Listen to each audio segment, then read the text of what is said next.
I'm Lane Wallace, and I write the Core Strength column in Aviation for Women.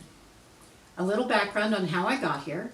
I've been a pilot since 1986, a professional writer since 1989, and in 1999, I became an editor and the first female columnist ever hired at Flying Magazine.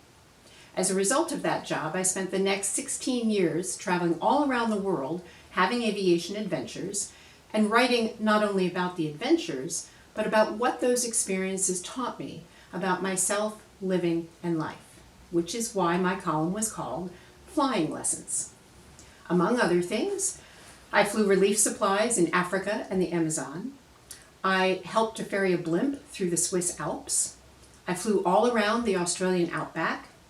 I landed and got stuck on a glacier high up in the French Alps. And I got to put on a spacesuit and fly an Air Force U-2 spy plane. I also flew my own plane all around the United States. I got a seaplane rating in Canada. And I took my own plane down to Baja, Mexico in search of baby whales and what were purported to be the best fish tacos on the planet. I've written 2 books based on those adventures. The first, Unforgettable, is a collection of essays about my 10 favorite adventures. The second is called Surviving Uncertainty, Taking a Hero's Journey. And as the name implies, it's a guide to surviving uncertain times and circumstances based on everything I learned in all of those uncertain adventures.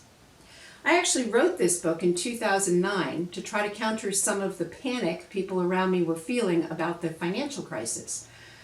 But to be perfectly honest, I think it's even more applicable today after all of the uncertainty all of us have had to endure in the past year between the pandemic and other world events.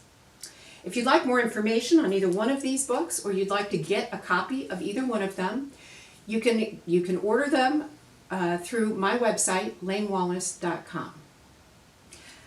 My current book project, however, like my column in Aviation for Women, focuses on a slightly different kind of adventure.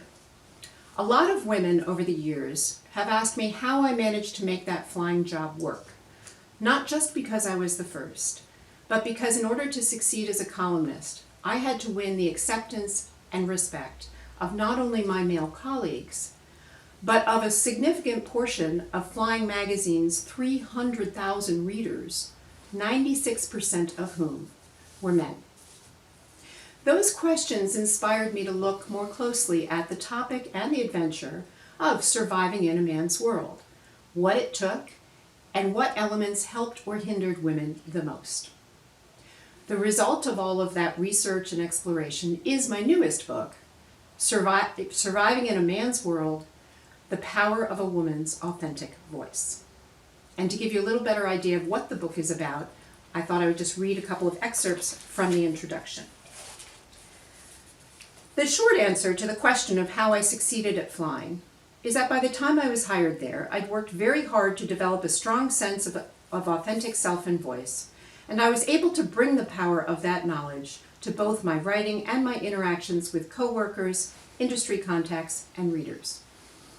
At the time, I'm not sure I could have articulated exactly how that knowledge aided me, or how it affected my interactions with others. But looking back, I can see just how critical and central that grounded self-awareness was in my success. But the long answer goes beyond the happy ending of how I was able to use that kind of knowledge and voice once I had a clear and determined hold on it. It's about what it took to get there, and just how difficult it is for women to find and hold on to that sense of self and voice in the world. I was 37 when I was hired at Flying. There were certainly points before then when I would have asserted quite adamantly that I knew myself well and had fierce confidence in my voice. But in between those moments of clarity were stretches where I stumbled and lost my way, or allowed my voice to be silenced. It was an awareness of that dichotomy. On the one hand, the tremendous power and importance of a woman's authentic voice, and on the other, the immense difficulty women face in finding that voice, holding on to it, and figuring out how to wield its power effectively, that motivated me to write this book. I knew, having walked the road myself, that there was no simple formula or prescriptive self-help answer to finding, following, or protecting a mature, grounded, and authentic voice. It was an explorer's journey, a lifelong effort requiring courage, commitment, a lot of hard honesty, and more than a few tears. But as someone who'd done a lot of solo flying and hiking, I also knew what a difference it could make to have access to the wisdom of others who traveled that route before you, or a guide to what elements and equipment might be helpful, as well as markers or hazards to watch for along the way. So I set out to gather and share as much of that wisdom and information as I could, not only from my own experience, but from the experience of others as well. I spent more than 3 years reading, researching, and interviewing women all over the country, and the results were fascinating. When I compiled all the data and transcripts, there were, in fact, patterns that emerged, common elements that were important or helpful in every woman's journey, as well as common hazards women needed to avoid. I also thought about what else would have been helpful for me to know on my own journey.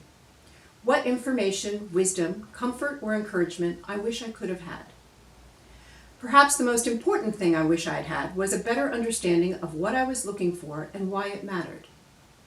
The term authentic voice has been so oversimplified and so casually and glibly overused that it can sometimes seem like a meaningless cliche.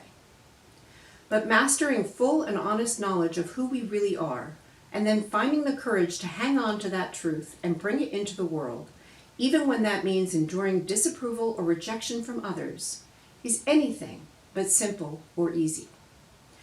I also wish I had understood more about how to use that knowledge of self and voice to navigate the tricky waters of a male industry and the world at large. I still would have lost battles and endured hits. Having a strong core and authentic voice doesn't mean everything turns out okay. It just increases your ability to have meaningful impact, weather the storms, and figure out a good plan B. The other thing I really wish I'd had was the comfort of knowing that I wasn't alone, that I wasn't the only woman who didn't have it all figured out. So I've done my best to share not only my own story of stumbles, successes, and important lessons learned, but to weave in the insights and stories of other women who've walked the same road. Explorers and brave hearts who were smart enough to take notes along the way and kind enough to share that hard-won wisdom with me. We all stumble. But if we can become good enough explorers to figure out who we really are and what matters most to us, and then hold on to that core self, using it as a compass to help us navigate all the pressures, expectations, responsibilities, changes, and challenges in our careers and lives, we won't stumble as often.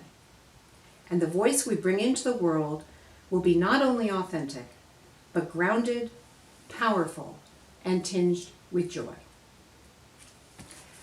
Now, this book is not yet available, but I have already started sharing its content through my core strength column in Aviation for Women, through additional essays that I post on my No Map, No Guide, No Limits website that I founded in 2009, and through the individual career development coaching work that I do.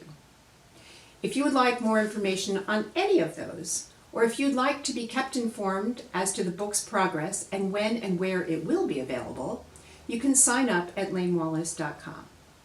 And if you have any questions for me, you can always reach me through that lanewallace.com website. But however we connect, I really look forward to continuing a conversation with you. Thank you.